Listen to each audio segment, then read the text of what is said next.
We'll begin the game by first beginning with the basics. Begin by inserting your cartridge into your console of choice, or in my case, load up your emulator and ROM, and you'll soon go to the title screen of the game. There you can opt to continue a saved game, start a new game, or adjust a few settings. Assuming you opt to start a new game, you'll soon meet with Professor Oak, the main Pokemon authority of the Kanto region in which you live. He'll give you the basic info on Pokemon. These pocket monsters are animals with very special abilities. Some people capture them for pets, and others for battles, such as you, and others, such as Oak, for study. Your 10th birthday has arrived, and so it is your turn to go on a Pokemon journey. You'll be told to give your name, then that of Professor Oak's grandson, your rival. Yes, he forgot his own grandson's name. And with this, the game begins. Okay, once you gain control of yourself, you'll find yourself in your bedroom in your house located in Pallet Town. Pallet Town is one of many locales in the Kanto region of the Pokemon world. To Pallet's south is the ocean and Cinnabar, to the north are forests. To the west you'll find Mount Silver, Choho Falls, and the rest of the Johto region, which isn't in these games. Okay, anyhow, you're in your room. Interact with the PC and withdraw the potion within the storage system. You can mess with the SNES here. As a note of trivia, in these games' remakes, Fire Red and Leaf Green, you actually play with an NES. Anywho, head downstairs and outside. Outside, go north and try to leave town. Professor Oak will stop you, telling you it is too dangerous in the tall grass to travel alone. You'll be escorted to Oak's lab, where you'll also find your rival. After a bit of complaining from your rival, you get to pick on one of the Kanto's starter Pokemon. Bulbasaur, a grass poison Pokemon, is on the right. It is weak to fire, ice, flying, bug, and psychic, and has type advantages over grass, water, rock, and ground. It evolves into Ivysaur at level 16 and Venusaur at level 32, being the earliest to reach its strongest stage. Overall, it will have the most advantages over the beginning player, as it'll easily sweep the first two gyms and won't run into significant problems until the fire gym. Squirtle is the water Pokemon in the middle, a type it retains throughout its evolutionary chain. Thus, it is advantageous over fire, rock, and ground, and weak to grass and electric. It will evolve at level 16 to Wartortle, and then again at 36 to Blastoise. It will have an early advantage over Pewter's Rock-type gym, but it will falter briefly with 3rd and 4th gyms, typed for Electric and Grass Pokemon respectively. Squirtle is a good Pokemon for the beginning player looking to actually grasp the concepts of Pokemon, wherein you can attempt to really solo the game with one Pokemon. Otherwise, you could look at it being for a moderately skilled player. Finally, you have Charmander on the left. It is initially the fire type, as is Charmeleon, making it advantageous to Ice, Grass, and Bug, and Steel if traded to Pokemon Gold, Silver, and Crystal. They are weak to Water, Rock, and Ground. Charmander evolves into Charmeleon at level 16, then again to the fire-flying Pokemon Charizard at level 36. Charizard is arguably the strongest of the three Pokemon and works well as a varied attacking Pokemon.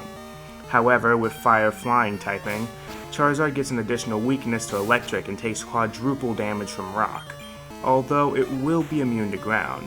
Charmander and its evolutions have problems throughout the game, mostly the first two gyms, the third for getting Charizard early, and the last one since ground Pokemon tend to be able to learn rock moves. Charmander is a nice start for those looking for some challenge. Choose your starter and nickname it if you wish. After this, your rival will choose their Pokemon. Their Pokemon will be chosen so that they end up with a Pokemon whose type is superior to yours. In other words, if you choose Bulbasaur, they get Charmander. If you get Squirtle, they get Bulbasaur. And if you get Charmander, they'll choose Squirtle. Technically speaking, Charmander, once it becomes Charizard, will have two type advantages over Bulbasaur's evolutionary chain, although that's not as evident as it really ought to be. After you both receive your Pokemon, you will engage in a Pokemon battle. In this battle, strategy is not as apparent as it will be in later battles.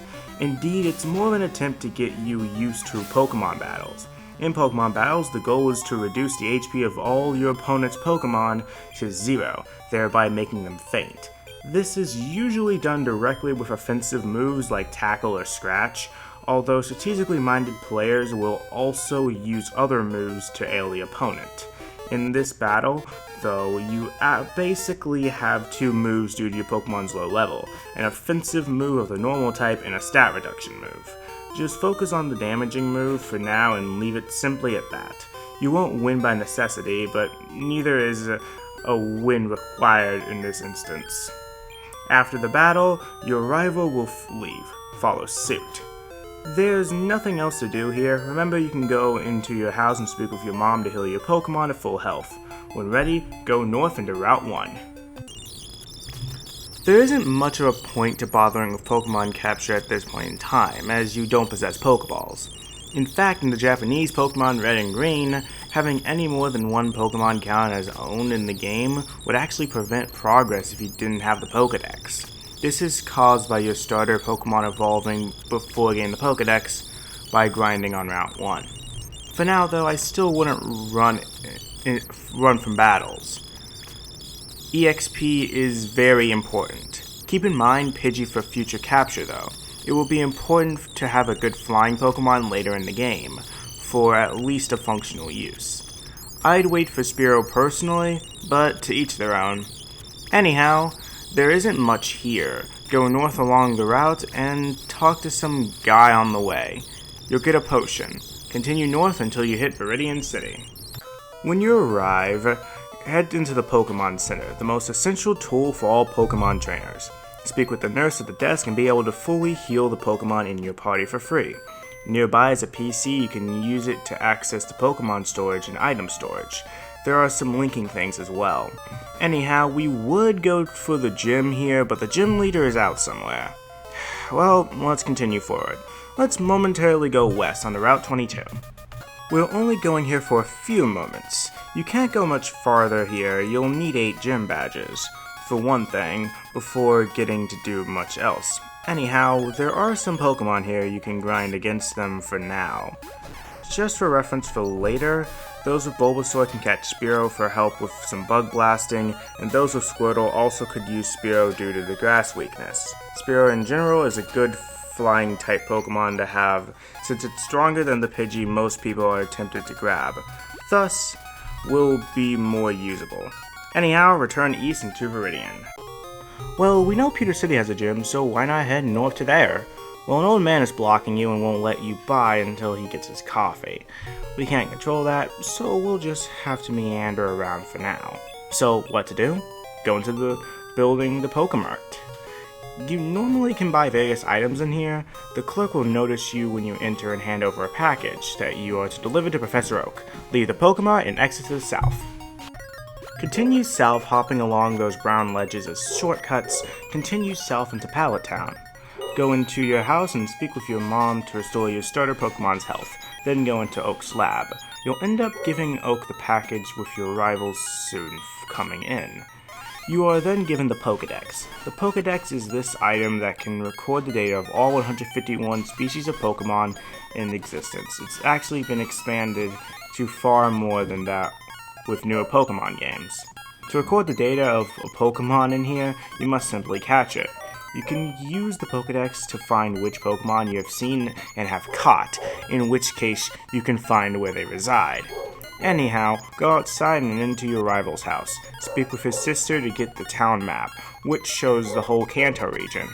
By pressing up, down while viewing it, the game even coincidentally tells you the general order you'll go through the game's areas in. Finish up any business you have here and exit to the north. Continue northward into Viridian. The Pokemart, the building marked with shop, is now selling items. You should have about $3,000, at least the other games do. Pick up a few extra potions and antidotes. If you have money after buying Pokeballs, $2,000 is a good number. Anyhow, to the west of Route 22 is our current task, albeit an optional one. If you would prefer to avoid it, simply go north from Viridian onto Southern Route 2. Go through the grass to the west and you will find your rival ready for a battle. If you have Bulbasaur as your starter, his Pokemon is Charmander, which is weak to water, rock, and ground. It by now knows Ember, a fire-type move. If your Pokemon was Charmander, he has Squirtle, which is weak to electric and grass. By now knows Water Gun, a water move. And then, if you chose Squirtle, he has Bulbasaur, which is weak to fire, ice, flying bug, and psychic. It should know Vine Whip by now, a grass move. No matter what starter you choose, he will have a Pidgey, which is weak to rock, ice, and electric, with a ground immunity. In this battle, your starter will not fare particularly well against your foe's starter, mostly due to the type advantage they have. By this point, having caught a secondary Pokemon is a very good idea to counter them. None of the starters have a particularly decent counter for the moment, except Bulbasaur, who Pidgey or Spearow with a flying move will do very well against. Pidgey can be easily handled by your own starter, with a neutral damage move in the case of Bulbasaur, others using same type as user moves for 50% more damage. Or Pikachu from Viridian Forest, not far from here, will work. Overall, though it's not particularly difficult, if you find it hard, you don't need to do this battle anyways. Once you're done with the battle on Route 22, if desired, return to Viridian City and heal up and stock up. Head north of the town, and on the way, you'll find a man west of the gym who was blocking you earlier. He will explain how to capture Pokemon if you need to learn. Essentially, the goal is to get the Pokemon's HP as low as possible, then throw a Pokeball at it. Certain Pokeballs are more effective than others, and adding ailments to Pokemon will further aid in capture. However, you can't capture a KO'd Pokemon, so be careful about that. To the west of there will be a narrow forest path with a tree blocking you. As you may know, this is a tree that can be cut down with the Cut HM, although we won't have that for a while. However, press A while facing it to get a potion. Then, go north to Route 2. Route 2 is a pretty easy to navigate route. You shouldn't have much trouble walking northward to Viridian Forest. There's nothing of note on the way, even most of the Pokemon. Anyhow, to the forest.